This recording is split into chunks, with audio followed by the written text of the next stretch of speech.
but I'm excited to dive in. So just started the recording, so we're going live. So, and Kanan, you feel free to join on in this part of the conversation. So, first of all, Happy New Year. Happy New Year. Happy New Year. How long is it appropriate to say Happy New Year until it's not the new year anymore? I don't know. In my opinion, I think the whole year is every day going forward is a new day of the year. So that sounds like truth to me, man. Very cool. Well, yeah, I thought it was, I was thinking about earlier today. I was thinking about this call, and I was a little challenged with figuring out what do we need right now, and I started thinking about the things that are important for me and kind of what I need right now, and I think most of us are kind of in the same boat when, with the whole idea of, it's a new year and it's a fresh start, which, by the way, is super powerful. I love the beginning of something, especially a new year. Yeah, I agree. Yeah, and the the new year is a calling for improvement and stepping into a new identity. So, as you guys know, I talk about identity quite a bit. So, I was just thinking about, how I wanted to, take this call and, really, I'm going to just kind of share from my perspective what I think is most important, for me, and my kind of the lens in which I look at this through is, I set some goals, big goals for 2019, big, scary goals.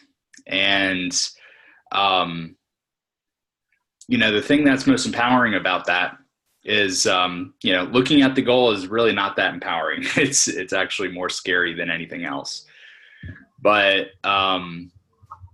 what about the big goals can be empowering? And so I did prepare quite a bit, actually. I just I took 2 pages of, brain dumps, and just kind of started writing out my thoughts and, what's most important right now, and just some of the things I've spent most of my time doing. And what do you guys think? Is the new year about playing small or playing big? Well, I look at it as a total blank slate. So I'd say big, that you can write as much as you want and do as much as you want. It's just so full of opportunity. You don't have to have that old stuff hanging around. So that's totally the way I feel. I got to say something else, Dean. Yeah. It's so good to have you back around here. I didn't even realize how much I missed talking to you. Thank you, Anna. Actually seeing you yesterday, I'm just I feel like I haven't seen you in forever. All right. Thank you for saying that, and the feeling's mutual. So I'm glad it's a new year and a new beginning. And my goal is to just really have an abundant year with you guys. So let me put my phone on silent because I've gotten 3 calls already throughout this. Who is the other person on the call? Oh, that's Kanan. Yeah, I don't think you guys have ever met. Hi, Kanan. Hi, nice to meet you. Yeah, I have my phone muted because I'm driving an oil truck right now, so it's kind of noisy in the cab. Yes. But yeah, I've been around for probably going on a year and a half. I'm definitely a lot more laid back than most other realtors as far as how much I'm doing with real estate right now, but slowly trying to build my foundation so that I can build a rocket after I have my foundation. So But I agree with what you said about the blank slate. New year, you know, it gives you, it's the beginning of the year, so it gives you plenty of time for preparation, you know, to be able to achieve the big scary goals, or at least come close here. So I agree with you. Yeah, for sure. I mean, there's so much empowerment in a new year, and I kind of set up a trick question whenever I asked is about playing big or playing small. And I think we have the luxury at the beginning of a new year to think big, but allow ourselves to go to the bigger picture by playing small. We could actually afford to play small right now. And I'll kind of expound on what I mean by that, because I know it sounds counterintuitive and it's like, wait a second, aren't you supposed to think big? And isn't this what this is all about? And yeah, the answer's yes, but more about, you know, committing to abundance for the year. And I think abundance can absolutely be achieved, especially at the beginning of a year, by playing small. So I'm going to unpack that over the next 45, 60 minutes or so. And like I said, I wrote down a bunch of notes, and frankly, I don't even know where to begin, but we'll we'll dive through this thing, and we'll have a blast while doing it. And yeah, the first thing that I wrote down is that the beginning of the year is powerful. And it's a reason. It's a reason to make the changes that we've been wanting to make. And it's a new year. We have new goals.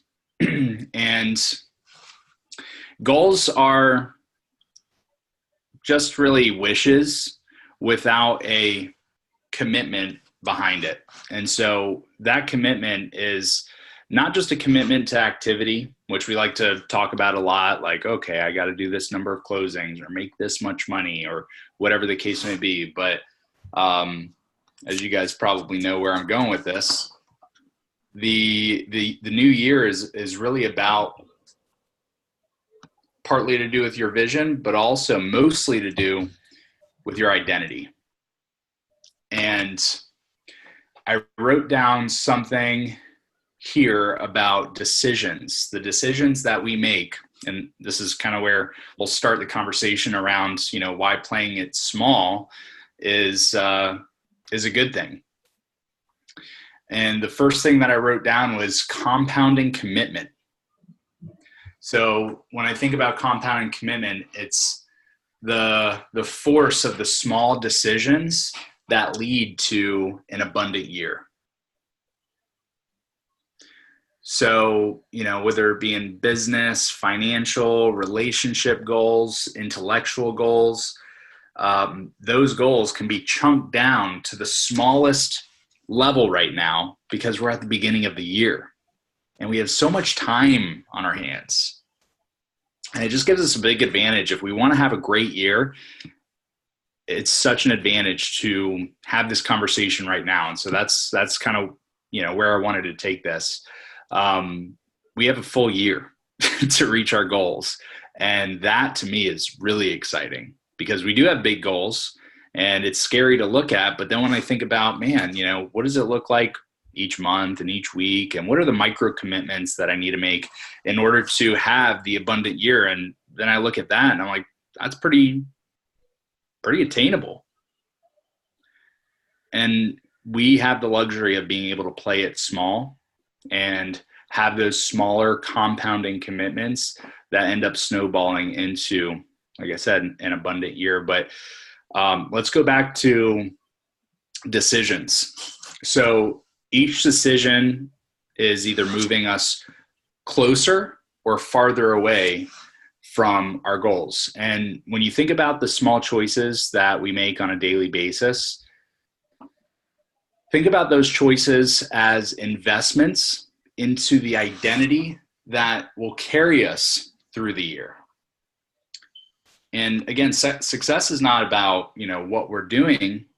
It's about who we become first. And then the person that we become attracts the things that we want to manifest in our life. And so it all comes down to the small choices. And, I just wrote down some like, some small choices that, we could make. And the first thing that I wrote down is scrolling through Facebook for an hour. Can you guys relate to that at all? Oh yeah. Yeah, definitely. And when I started thinking about that, and if the small commitments that we make are investments into the identity that makes those decisions, then I started thinking about, well, what identity am I investing into if I'm scrolling through Facebook for an hour?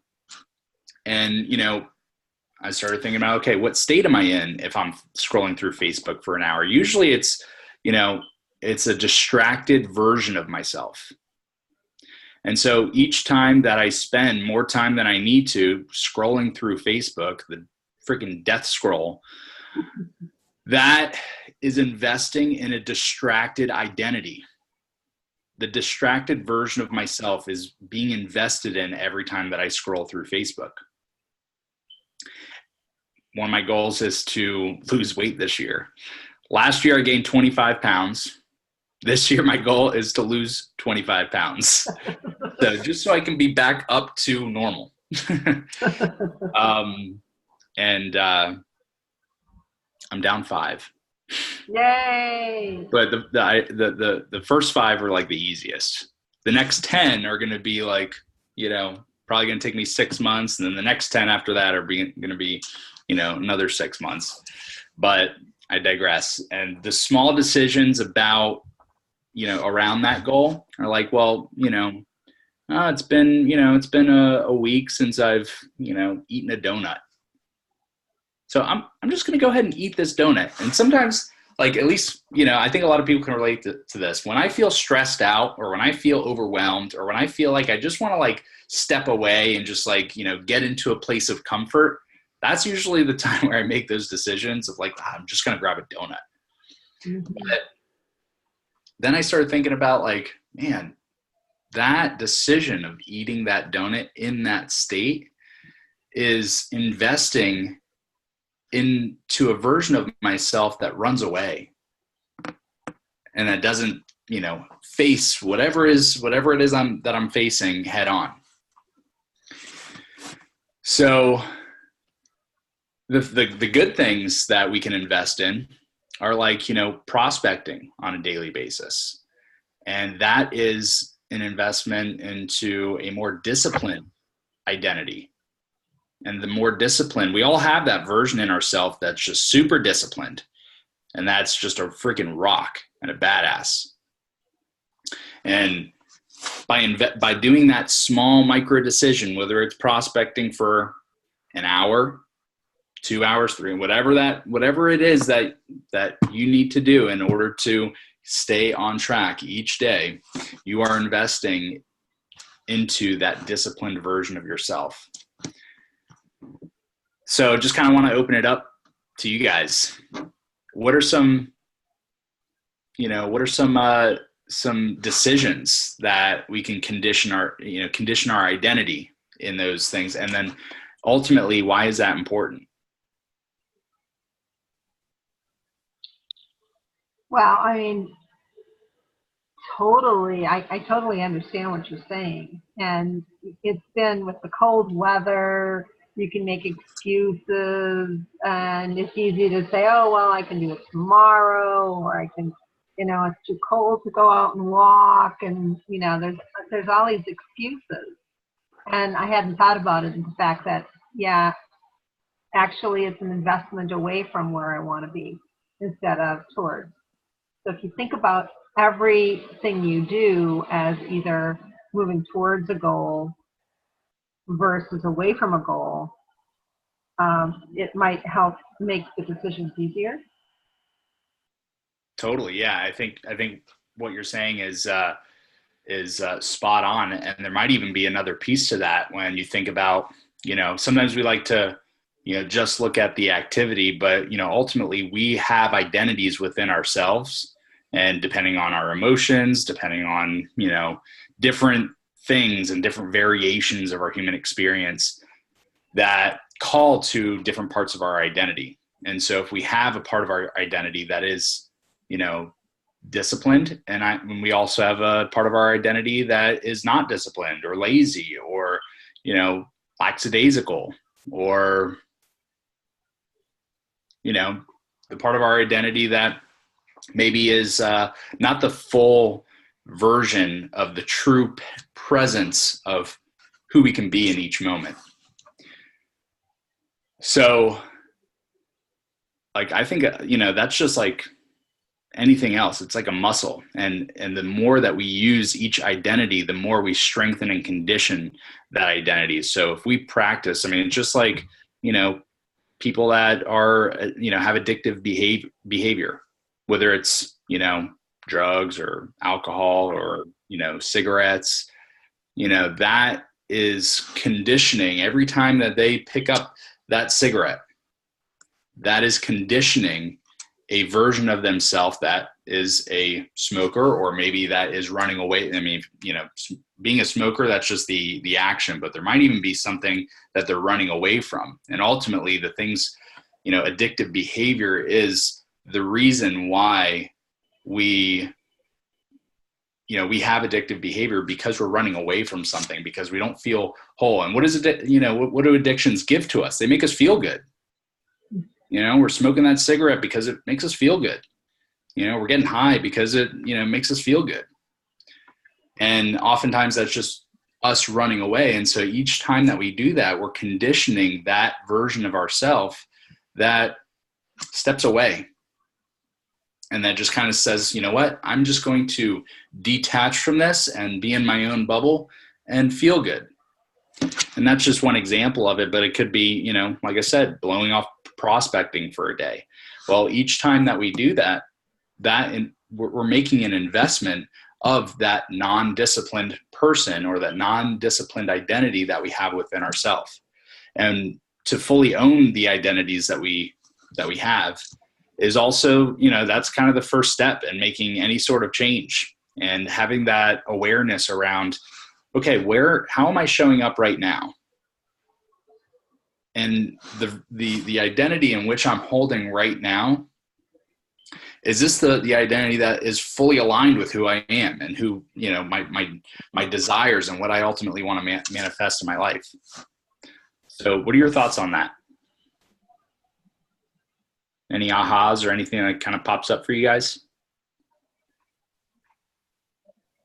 No, nothing specifically. I think it makes sense. It definitely makes sense to me. Yeah, I was about to talk, but my AirPods died, so I had to put them in my case and switch over to my phone. But yeah, so definitely, basically everything that you were just explaining, I had a visual in my head of basically a sawhorse, and every time, you transition one of those addictive behaviors, an hour of one of those addictive behaviors, like mine is, I like the game. When I get home, I kind of like wind down a little bit, and I get on the computer, and I might have like an hour of one of those Instagram scroll sessions, the death scrolls, and then I'll get on the game for like an hour or so, and just kind of like vent and release whatever stress that I have. And that's kind of what I do. That's an addiction, but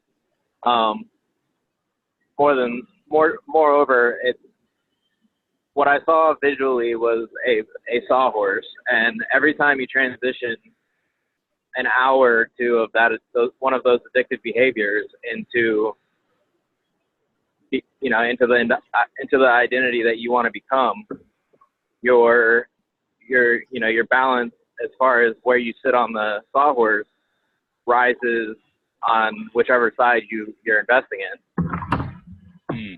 That's kind of the visual that I had in my head. You take an hour from addiction and you put an hour into making prospecting your addiction.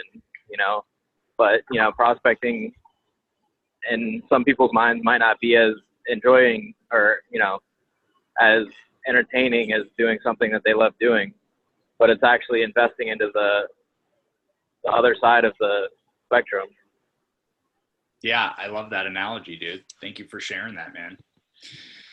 Yeah, I think there's and by the way, nobody's nobody's buttoned up 100% of the time doing everything to just do everything every single moment to make the world a better place, right? Sometimes Right. Yeah. we need a little bit of time to to make ourselves whole. But how do we make ourselves whole? Are we doing that through things that aren't aligned with us being the best version of ourselves? Like one of the things that like one of the micro commitments that I've made so far this year is, I mean, I'm just making it, actually I'll share two of them because they're both like super simple, and it's like, how do that's not a big goal at all.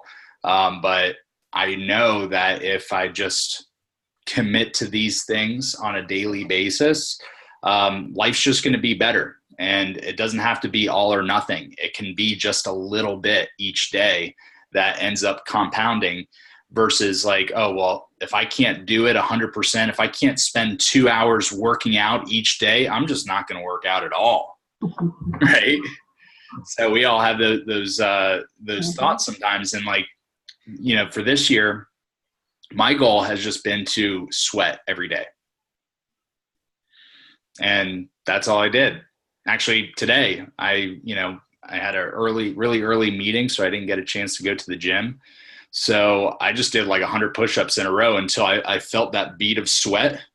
And after that, I'm like, all right, I'm good. I hit my goal for the day. I got my micro commitment. But if I didn't have that micro commitment, I would have been like, oh, you know what? I'm just going to forget about it today. And, better luck tomorrow. So that's one of them. The other one is to practice 10 minutes of presence, where I'm just like, I'm not worried about, that moment where I want to watch TV or, put on a game or scroll through Facebook or, something where I'm taking my mind away from the present. Instead, in that moment, just to spend 10 minutes that I just hang out and I'm just like fully here and I'm looking around just at everything as, like, man, I am so blessed that, this is around me right now. And we can have gratitude for really everything and anything. It's like, man, I'm just really grateful that I have the chance to, work from home and talk to some of my favorite people through a video chat thing that, like, man, people saw this 50 years ago, they'd be like, whoa, that is some crazy technology that's from aliens.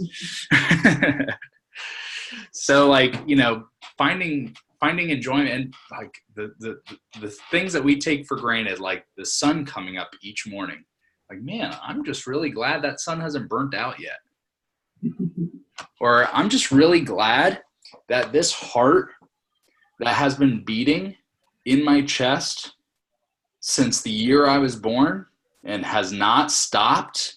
Like, it's ran the freaking longest marathon that I've ever witnessed. It's been running alongside me. And, the times where I'm sleeping and I'm taking a break, this thing's still going.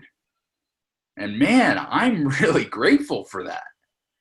That feels really good to know that I've been given this, and thank you. And that feels good. That's, I think, having that just be for 10 minutes, just that's really hard. I think that's really hard. Because I feel like there's so many things that I should be doing. Okay, I can always be doing this and that and this and that. 10 minutes of just, living. Yep. Not doing anything. And Anna, you and I are so much alike. I know. We have the blessing and the curse of a brain that never stops. And Kanan, you could probably relate to that too. But what I also realize is that because I have that, man, that's why I need that intentional presence even more. And I think Nick Skirbo is going to be joining us after he's done with his appointment. I know he had a thing at 2:30. So if not, he'll see the recording, but I'm just going to share a moment that him and I had in our last one-on-one meeting. And it was super powerful. And it was all about like just being super present. And we actually, I mean, we probably looked crazy, but we were in the Patch Reef Title closing conference room, and we had our eyes closed, we had our arms out, and we were going through this breathing exercise and just shut everything else up. And I just want to share kind of like a breakthrough that we had together in that meeting. And whenever we're thinking about something, we're always thinking about one of two things. It's either the past or the present, or the past or the future. And so when we're thinking about the past, and especially when we experience fear because of the past or the future, that takes us away from the present. So we got into this conversation about like, okay, well, how do you shut that off? How do you be super present? I don't even know how. So we did this exercise where we closed our eyes. We brought our consciousness, instead of thinking about anything else, we brought our consciousness on our breath. And as if like if we didn't intentionally breathe, that we would stop breathing. And we just focused on doing that. We had a visualization, and I'm not going to get too far into it, but we did that for about 20 minutes, I think. I don't even know how long it was, actually. It could have been 5 minutes, but it felt like 20, 30 minutes. I don't know. And we were in this state, eyes closed, super present, going through this visualization and this, just like really intentionally present moment. And at the end of it, we both opened up our eyes and we just started looking around like, wow, the colors are just so beautiful. And like, I see things that I never saw before. Because like, wow, I really am present. I'm not thinking about what I have to do right now, or what I did yesterday, or, what's going to happen if, an experience that I have from the past repeats itself. And then I got to, deal with that. And just being present is like such an honor to what we actually have. We don't have the past anymore. We don't have the future until it becomes the present. So the only thing that we have, it really is this moment right now. So when we're focused on this moment and we truly appreciate all the things that are around, that's when life turns into like, it's just beautiful. And we really appreciate it. And I just really believe that what you appreciate appreciates. Yeah, I agree. Yeah, absolutely. So just out of curiosity, what are some moments that really make you guys feel, present, where everything else disappears? And maybe you've had the experience, some people call it a flow state, where you're just in flow. You're not even thinking about anything. And even sometimes like it could be in a conversation, or it could be also while you're, just exercising, or, whatever, where you don't even know what's about to happen next, but you just trust fully that whatever happens next is going to be the most awesome version of you in that moment. Can you guys relate to that at all, or think about an experience where you've had that? And usually it comes in something where you feel like ultimate confidence. Like last night I did a listing appointment and I was just in flow. Like I didn't know what the hell I was saying, but I just knew that the things that were coming out of me were just, I fully trusted in what was happening, because I've done lots of listing appointments. And so I trust myself to know how to communicate what I want to communicate. And I wasn't thinking about like, oh God, are they going to ask me to cut my commission? Or are they going to think about, are they going to ask me to leave because I'm telling them that their house isn't worth, double what, what it really is. So So I wasn't thinking about that at all. I was just like fully in that moment and nothing else mattered. Wasn't thinking about anything else. Just like, hey, I'm here with you right now. And this is what we need to be talking about right now. So have you guys ever had an experience like that? Well, I kind of feel that way when I'm really into a project, and it's like time is like nothing else. There's time is like standing still. Yes. And yeah, so I can sort of appreciate that part of it. Um, I don't know how to shut my brain off. It's just a very difficult thing for me to even wrap my brain around how you would just have nothingness. It's like, I don't know. That's something I'd have to definitely work on. Yeah, and I would probably I think challenge. Yeah, go ahead, Kanan. I think I definitely understand that feeling that you're talking about when all of a sudden, like, you just get like, in my opinion, the way that I'm interpreting it is, like, let's say, you got like back when my wife and I were purchasing our house, um, like there'd be days at work where I was just really stressed out, and it wasn't because like I was bad at my job or anything like that. It's just what I do with environmental is it requires a lot of attention, a lot of focus, and you can't really ever turn the focus part off because you're around a bunch of elements, many elements that could potentially be, just go wrong, like things that'll go wrong if you take your focus off of it. But it creates a lot of stress sometimes, and I might not even realize that I'm stressed out, but I'm stressed out.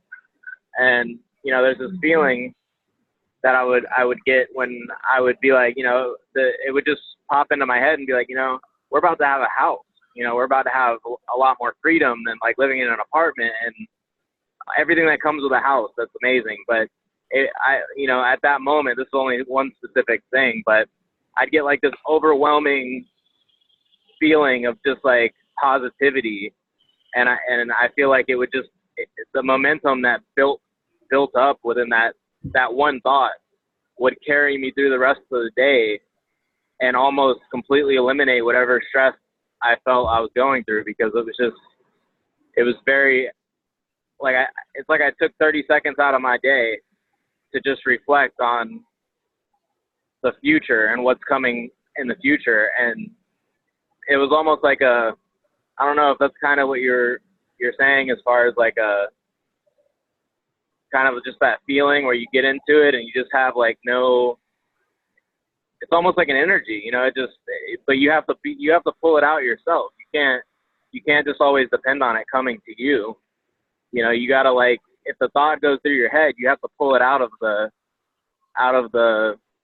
what do I want to say? It's like a slideshow, like the way I look at my mind and my thoughts, because my mind is very similar to both of yours, where it never wants to shut off.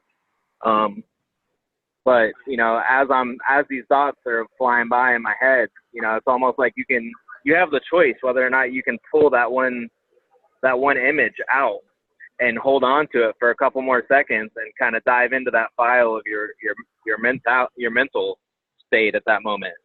And, not everybody always, does that.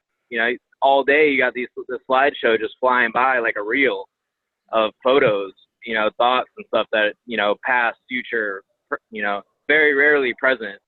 But, that's kind of how I felt. It gives me like a turbocharged energy whenever I just take that moment to embrace something that otherwise would just come and go without thinking about it. I mean, I know I'm kind of ranting, but I don't know. That's just kind of how I feel it came to me when I was thinking about it. So Totally, man. And actually in that moment where you were exploring it, yeah, I could feel your presence where you're just like, yeah, let me dig into this a little bit more. And I mean, yeah, you set that up beautifully, and that's your experience of it. And that's awesome, man, because when we feel when we have a thought, when we feel fear, or when we feel an emotion, or, you know, feel something, to not just you know, feel it and then keep thinking and keep the wheels turning, but instead stop and lean into it and be curious about it. Like, that's interesting. I'm feeling a little bit of fear right now. Let me lean into that. Like, what could possibly be going on right now, and what ultimately am I really afraid of? Right. So yeah, I think is that kind of along the lines of what you were saying? Yeah, because people can feel, you know, fear and not really understand fully what it is that they fear. You know, because like people could say, "Oh no, I'm scared to skydive." You know, well, what aspect, like what part of the skydiving scares you? You know, not just the, you know, obviously jumping out of the plane, but is it the anticipation of, you know, is it the anticipation that builds up while you're on the plane and it's going up, and you're having thoughts of the plane maybe not making it, or you're having thoughts of maybe your parachute not opening, or like what, like really narrow it down to like what are you scared of that's making you, that's almost putting up a roadblock for you not to be able to go through it. You know, because it's not the whole aspect of it, because some people don't want to skydive, but they love flying on planes. You know, so the plane part's not the part that they're fearing. It's, you know, it's like really like narrow it down. I feel like you do that with every chance you get to kind of like take a moment, whether it's fear, or happiness, or being in the present, and really embrace it. You know, if you don't, everybody can do it. It's just a matter of realizing the I don't know how to really explain it, other Yeah, than like taking that moment to pull it out and analyze it and yeah, embrace it. yeah. It's like the power of the nowness. You Yeah. know, like I'm not going to focus on anything else, but really just now.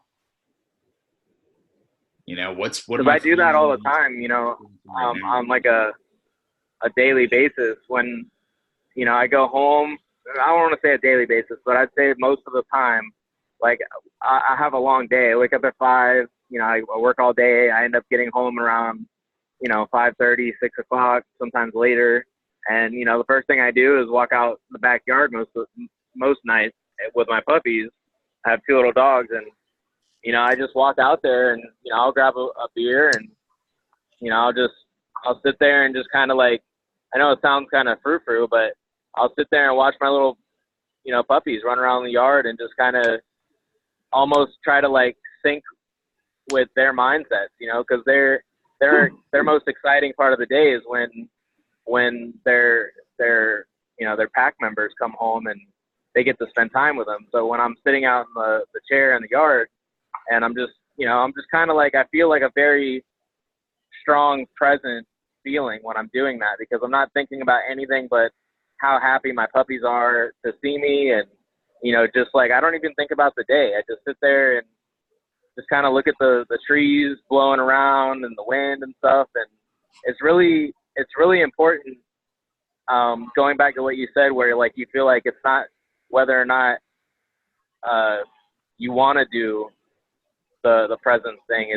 It's almost a necessity for me to be able to get away from my mind for about, you know, even if it's only like 10 minutes a day. If I can just kind of like put it on pause and only focus on what's in front of me, it really like releases. I don't even know what it releases, but it makes me feel really relaxed after I do it. Yep. In that moment, you're just like the dogs. Aren't Yeah. dogs like the most present animals ever? They don't. Yeah, they don't think about what you did to them in the past or anything. Exactly. They're just right there with you.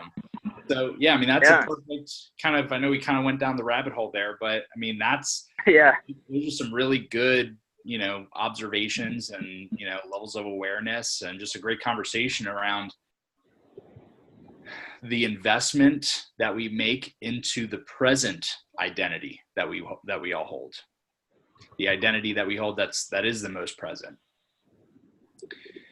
And ultimately, like, you know, that those are little micro, you know, commitments and micro wins that shape us to be who we are. And isn't this whole journey that we're on like really all about the person that we become? It doesn't matter how much money we make. It doesn't matter, you know, how many closings we do. It doesn't matter even how many friends we have, all that, or how big our house is, or how many cars we have, or whatever.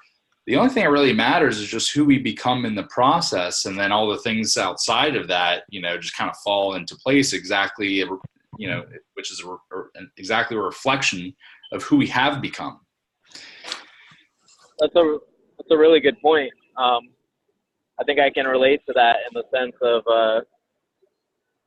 I'm driving right now, so I'm kind of scatterbrained. But as far as, you know, as far as who we become, I've over the past like 2 or 3 years found a lot more enjoyment and you know, just overall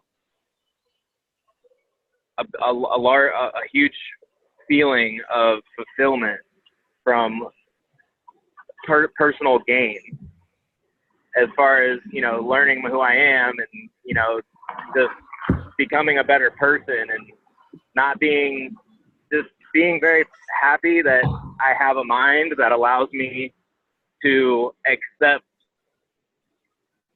everything going on around me, but be able to decide on which, you know, what's good, what's bad, you know, what's not normal, what's abnormal, or, you know, what does all that stuff even mean? You know, it's just the money, the cars, all that kind of stuff. Like, I love my car, don't get me wrong, but at the end of the day, it's just it's a material thing. And 5 years ago, I would have told you that my car was like a human and, you know, I would marry my car.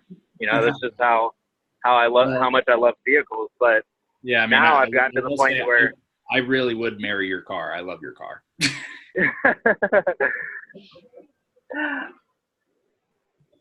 But yeah, I no, mean, I know where you're going with that.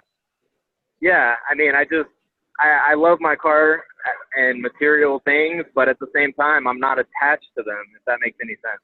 Totally, like, man. Who doesn't love getting, you know, nice new material? But at the same time, it's not my everything. You know, it's what makes me happier nowadays is becoming a better person and just knowing that there's more to life than materials. Because the better person you become, I feel like if you use it, you know, if you just try to work on becoming a better person, you're already setting yourself up for whichever career or career path you're in or going or headed towards. If you just work on yourself and you become a better person, I feel like no matter what you're in, I guess my end goal is to become a better person, to be honest. But, you know, you need money to live and, you know, do things and stuff like that. But there's more to life than, you know, everyone's seen the memes where it says like there's more to life than just working bills, you know, and it's very true. And it's very funny to read when you're, you know, death scrolling through Facebook or Instagram, but it's very true. A lot of people blind themselves with the fact that the only thing that they want to do right now is make money. They don't even, like, they're not focused on themselves at all as a human. And I think it would just help if they were. I think it'd be a lot more lucrative just in investing in yourself for a couple moments a day or even a week. Totally.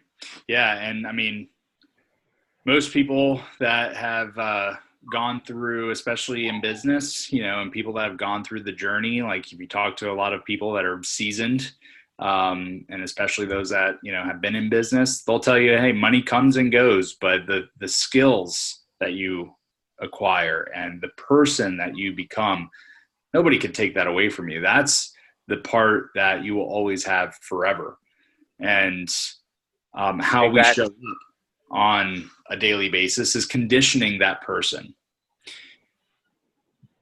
There's one other thing. Yeah, very well said. Sums everything up in one sentence. Yep. Yeah. And I think that's like, you know, that's the commitment for 2019 is like, who's the person that I need to become? And what does that person look like? What are the habits? What are the belief systems? What are the values and perspectives? And by focusing on that, like if you notice, like every top performer, every like really influential person doesn't focus so much on strategy. It's they focus on who they are and who they, who they need to show up as and who they need to become. And the strategies are secondary. So it's truly who they are, and they just own it. And they own it like super congruently. And Yeah, like absolutely. That's my intention. I mean, that I've had a focus on that for, several years now, and it just keeps getting, it keeps like leveling up it feels like every day. But, and there's days where I feel like I fall behind, or I'm like, oh man, that was an investment in the not so good version of myself. So, Right. like when I'm feeling like I'm investing in that more powerful version, like very few things feel better than growing. Yeah. Growth just feels amazing. I do have some friends and coworkers and stuff like that you can almost tell when somebody, and not almost, you can tell when somebody really enjoys growing as a person and the people that don't enjoy growing. And it's I don't know really how to put it other than it's hard for me to see that, because at the end of the day, if everyone, I have this philosophy and not everybody agrees with it, and some people do, or theory, whatever you want to call it. If everybody were to disappear tomorrow and you were the only person left, who would be in control? Who would you have to impress? Who would you be getting opinions from? Who would be making your decisions? And it would only be you. So at the end of the day, I feel like you should still understand that you're your own human being. You're not just a molecule that's attached to an organism that makes the organism an organism. I love that analogy, dude. An organism. If there was nobody else, how would we behave differently if there was nobody to impress? Exactly. I mean, what kind of person would we be if we didn't fear being judged or rejected? Yeah. That's a really, thank you for sharing that, man. That's definitely a powerful question. And just out of curiosity, and Anna, I'd love to hear from you as well. What are some small things? I shared a few of my things, being present and sweating every day, and just little things like that. Like, what are some really easy things that if we do on a frequent basis will end up creating a super abundant life? Well, I mean, I told you, I think that I'm trying to drink more water because I think it's going to make me more healthy. And, it's, is it going to make me, is it going to give me, is there a direct correlation? Probably not. But, the fact of the matter is you've got to be healthy in order, that's like sort of the first step. You've got to be healthy before you can be successful, because you're not there otherwise. Do you feel healthier when you drink more water? Oh, sure. Isn't that all that matters? That's right. As long as we feel healthier, we feel like we have a little more energy, or we feel really good when we're drinking more water, like we sort of know what's good for us, and we know what's not good for us too. So that's awesome. What other micro commitments and small wins, over time can end up leading to a really abundant year, in your opinion? Oh, just, getting up at the same time every day, maybe 10 or 15 minutes earlier. I've been really bad with this cooler weather. I've been really bad at not doing that. It doesn't feel so good to just stay snuggled up. Yeah, exactly. Yeah, it's easy when you wake up all sweaty and you're like, I'm getting out of this bed. Yeah, and the days are getting longer, and that, all these little excuses why, oh, it's dark outside still and all that. So it's nice, but it's a silly little thing, but something like getting up at the same time and making sure it's not little. I actually have something to add to that. I don't mean to interrupt. No, No. it's okay. But like I've never been a morning person. My whole life. I just never really liked it. And I have been, by force because of the fact that my job requires me to get up that early. But it's never been something that I enjoyed doing. And for the same reasons, I'm nice and cozy in my bed in the morning, or, I don't want to get up because the sun's not even out yet. But I've used this one thing to help me, and it's basically kind of what Dean said in the beginning of the conversation or the phone call about like little things, like just like the sun coming up, being grateful for the sun coming up. And honestly, it's become one of my new favorites, and, to get up and, I'm up and I kind of see like the whole day start. I have an hour ride from St. Lucie West to Boynton Beach every day. And when I get on the road, it's pitch black. Halfway there, the sun starts, not coming up, but it starts lighting up the sky. And you start seeing like this beautiful, sky that's lit, but the sun's not up yet. And, then by the time I get to work, a couple minutes later, the sun's fully out and like the whole day has started. But if it helps at all, that it helped me, maybe it'll help, even if you spread it to other people. But I really like watching the day start. It's like a new year. Yeah. Watching a new year start, watching the new day start every day. I have been a morning person, and I honestly, when I stay in bed, it just messes me up. I just cannot do it. The day is totally, it's like getting out on the wrong side of the bed. I just can't. And so I think that's why this week has felt a little off. It just felt a little off. And I think I've got to get back on the swing of things here. Yeah, and think about like ultimately doing that.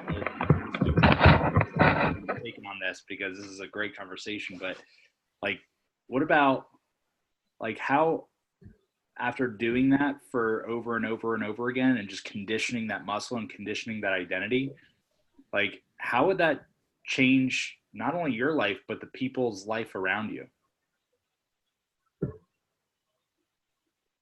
Like, what if you just showed up to your relationships more grateful and more appreciative? Like, how could that impact? I think that would definitely make a big, people can see that on you as soon as you get there, whether if you welcome all your new relationships and friendships as, like in my opinion, like watching the day start every day, by force, I have to get up because of work, but I found something that I enjoy within that unenjoyment, if that makes sense. It fuels me just enough to get up, but I don't like it by any means. But if you go into a relationship, whether it's a partner or if you're going to meet a client or something like that, if you just go there and you just envision maybe like, the ride to the client,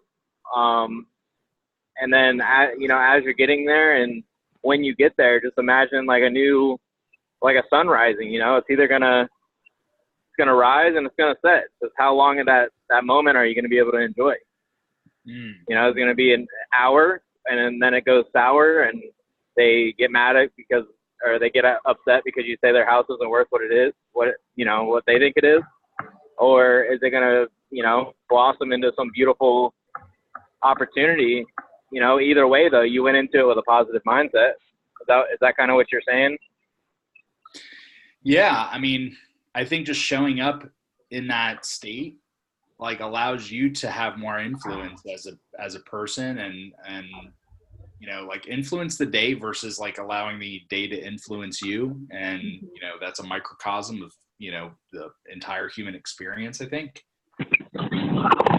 But yeah, I mean, those are just such small decisions that can, you know, can really add to the richness of our life and our existence. Well, I'm still trying to figure out how to make this all work, because when we have our grandson, we've had him three mornings, and so I have found myself working around his schedule versus, I mean, that's just the way it is, and it does throw me off. It just throws me off when he's there, and I just can't help it, because he's the reason that I want to do all this. It's like, to spend time with him is like the thing that I get up for, quite frankly. And you know, that's the thing. Is it's like, okay, hard for me to shut the door and say, okay, I'm not going to spend time with him because I got to do my calls, or I got to do my letters and that kind of thing. And so it's really hard. That's really, really hard. Yeah. And what would it look like to have both? Well, and that's what I'm trying to figure out. I mean, what I would love to be able to do is get up early enough to get a few things strategically done, and then spend from 8 till noon with him. And then how early would that the have rest, to be? you know, I don't know. See, that's the thing, because I still gotten into my routine as far as what I need to accomplish. Because in my mind, I like to make phone calls first thing in the morning. Well, I can't do that under this scenario. But, you know, if I change that sort of vision of what I'm supposed to be doing when, and figure out another time schedule, I have to accomplish something first thing in the morning. Otherwise, I feel like I didn't get my work done. I have a perfect idea. If you're open to hearing it. Of course. They have I watched this video, and it was a very powerful video. You may have seen it, you may have not. It was like a guy that was in the military for, I don't even know, like the full term, like as long as he could possibly be in the military. And he said the most important thing in the morning, or one of the most powerful things you can do in the morning to start your day, to give you that sense of micro investment into your whole day, is making your bed. And I know it sounds ridiculous, but when I first get out of the bed, my alarm clock's across the room, so I'm forced to get out of the bed. Otherwise, it won't stop yelling at me. So I get out of the bed, and then at that point, it'd be very easy for me to go back into bed and go right back to sleep. But instead, I pull the covers up, I fluff my pillows real quick, and I make my bed, you know, my side of the bed, because at that moment, my wife's still sleeping, and I'm very jealous of that every morning, but she's still sleeping. But I make my side of the bed, and you know, when you make your bed, that's the very first thing, other than turning off your alarm clock, that you have accomplished. So with that small, what happens in your mind is that small little step of making your bed. After you're done making your bed, it gives you that little bit of push in the morning to maybe go on a jog, or go get ready for the day, or go to Starbucks and get a coffee. Or, you know, that one little step of completion gives you so much motivation in the morning to, without even trying to accomplish things out of the day, subconsciously you're going to accomplish more, because it sets you on like a track. And I know it sounds ridiculous, but I know a lot of people that don't make their beds when they get up in the morning. And it only takes about 2 minutes, but it gives you such a great fulfillment of completion that, you know, when you get home at the end of the day after you've had that long day of completing a bunch of tasks, the benefit of it is you get to come home to a bed that's made and it's clean for you. And who doesn't like coming home to a clean bed? You know, it's like going in a hotel room. The bed's all beautiful and stuff for you, and you don't have to touch it. And yeah, I'd love to, but my husband's still in bed when I get up, and I've asked him to try to make the bed when he gets up, but that doesn't happen. So I mean, I do pull my side up. It's fine, but you know, and I've never used an alarm clock, so that doesn't. That's you know, that's one of those things where I'm up no matter what. So.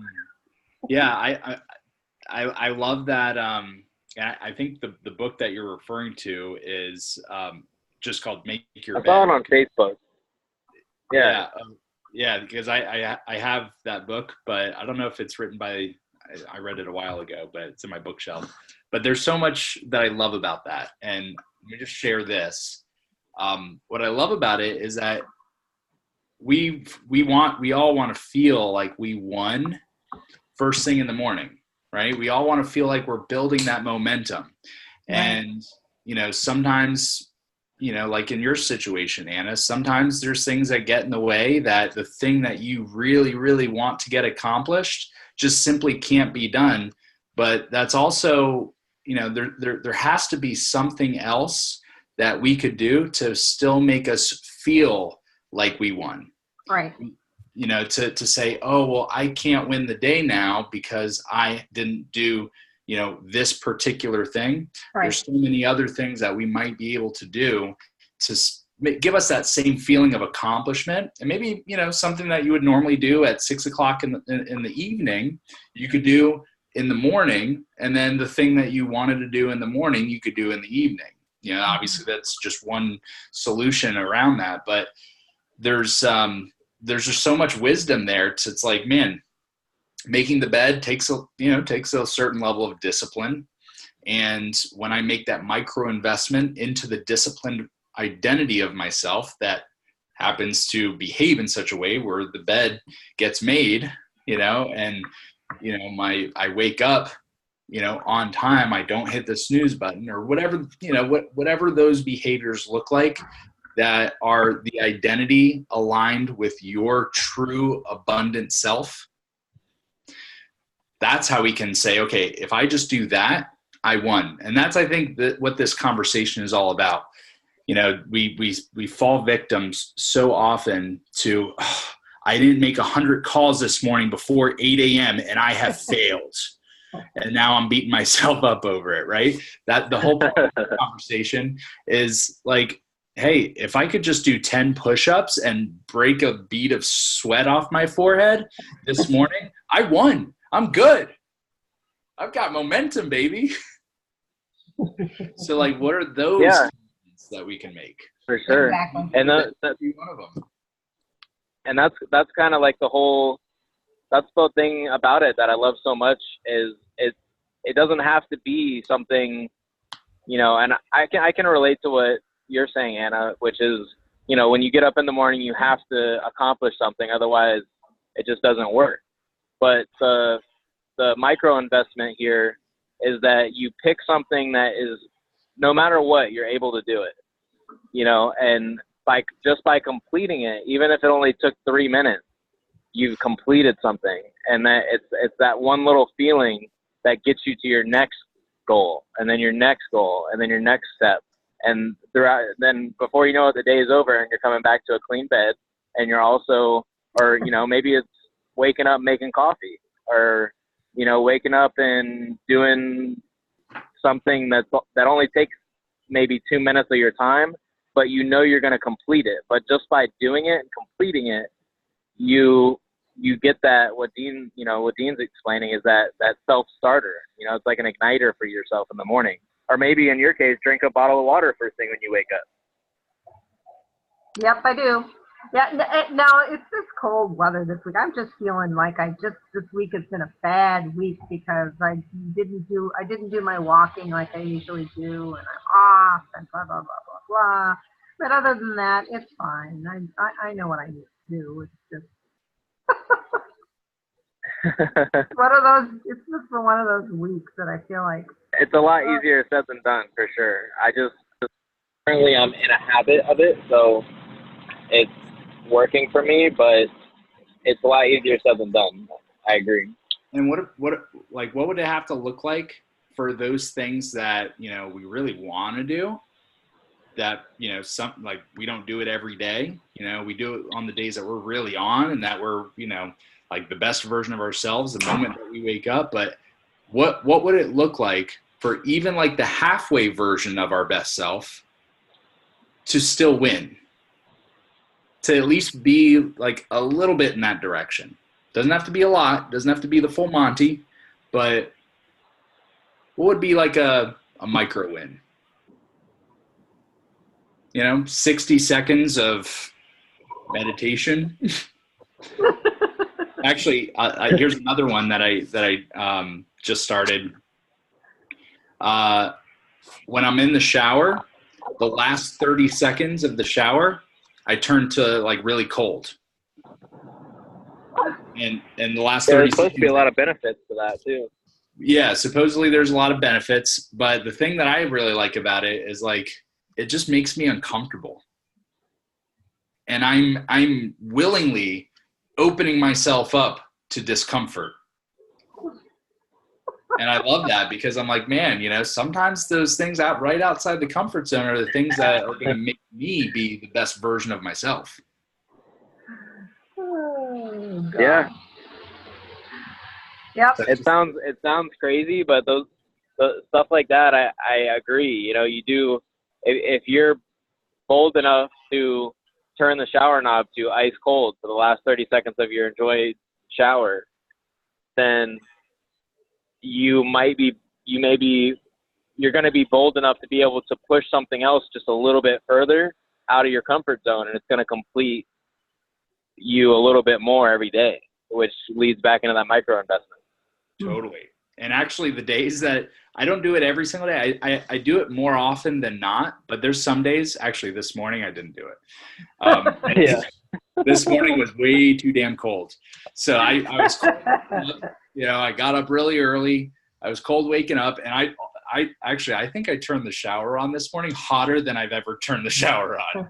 Like, I don't really like a super hot shower because I like to stay on the colder side, but not like, I do like lukewarm, and then I end up going to cold. But I just wanted straight up hot. So the steam everywhere, and I'm just like, oh man. But there was, I felt like, man, I didn't show up.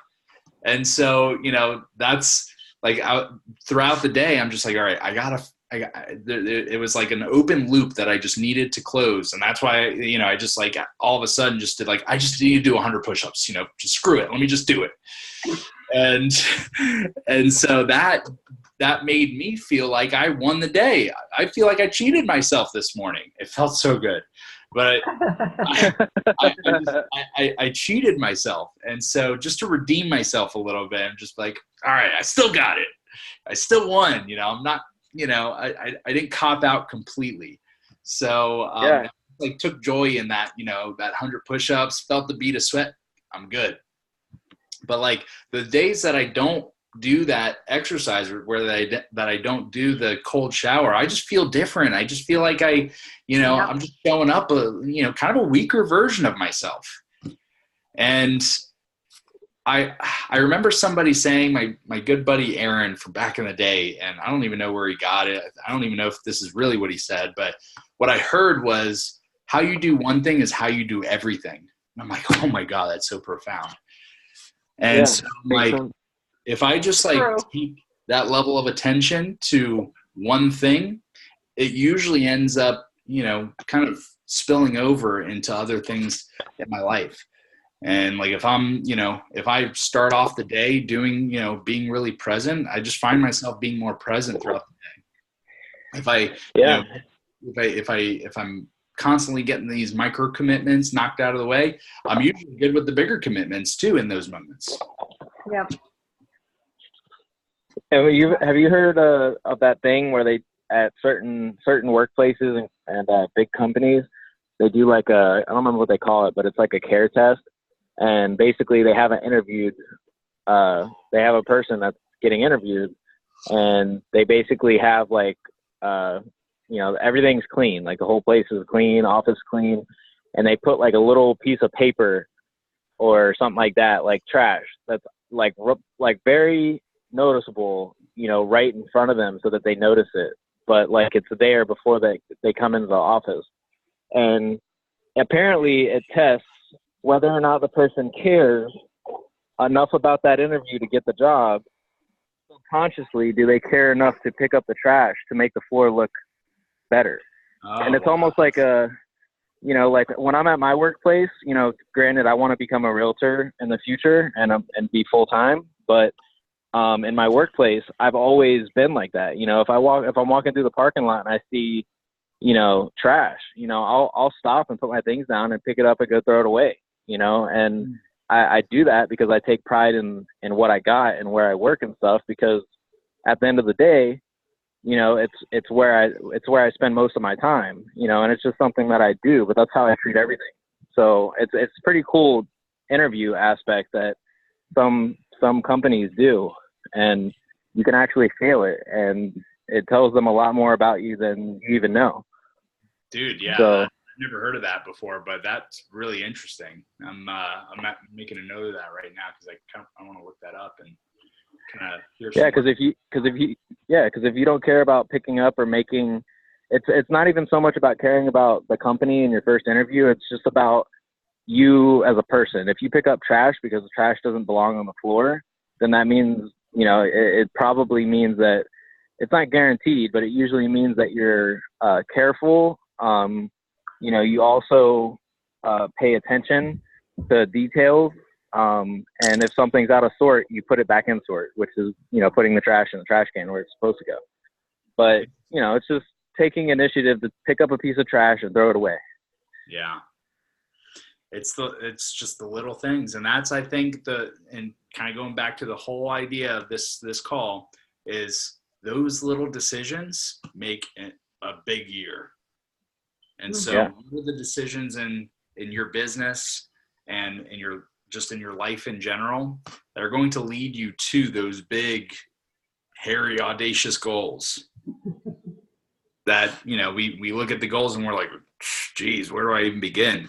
But how do you just begin with that's how I feel right now. A bunch of small steps? I know I feel like I have a good outlook on things, but at the same time, I definitely need some guidance on certain things that I could be doing or that are, most effective because, I feel like my main thing that I have going for me is that I see between like 8 and 15 customers a day, and I try to connect with them on, all different types of levels. But if I find a customer that I'm connecting with really well in a conversation, I usually end up handing out my card, letting them know that I'm a realtor, and then I ask them if they have a card, and if not, then if they have a number or a name or something like that. And I try to bond with what I got. What I can work with is the clients that I already work with. They already know me as a person. They know I'm a good person. So I've been building my database. But as far as executing my database, and I've got like probably close to 275 or 300 now, somewhere around there in my database. And I guess I got to focus on doing what you were explaining in the beginning when I signed up, as far as turning the 250 into 1,000 or 250 into 500 or multiplying it. Yep. Yeah, it's constant, never-ending improvement. But all right, we'll go ahead and kind of wrap up here, and I just invite you guys to think about what are the small commitments that that you can make in your business specifically.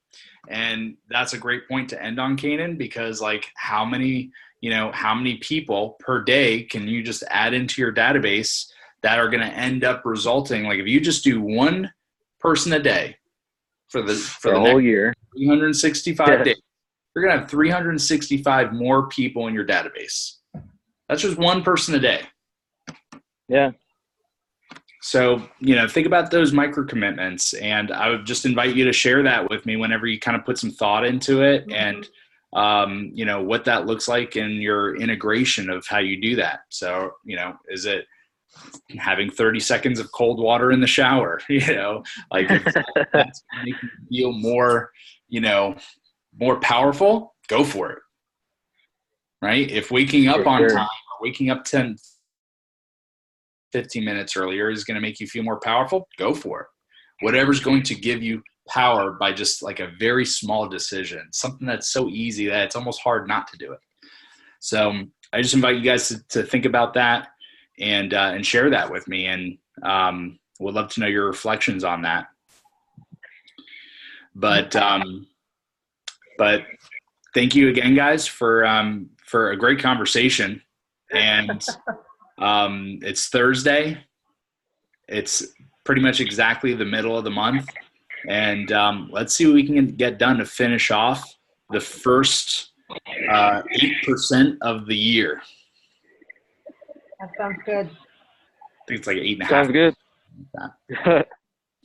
But you guys have an awesome evening. Thank you again for your attention and your intention and your engagement. And I just love these conversations. So thanks. And sorry I don't join too many of the calls. I try to when I can, but most of the time I'm at a job doing something where I can't be on 100% focused. But, you know, driving back, I saw the email, joined it. It was nice meeting you, Anna. I'm sure I'll see you in the future. Yes. And it's always good talking to you, Dean. So absolutely, man. Have a great have a great evening. All right. Yes, you guys too. All right. Bye.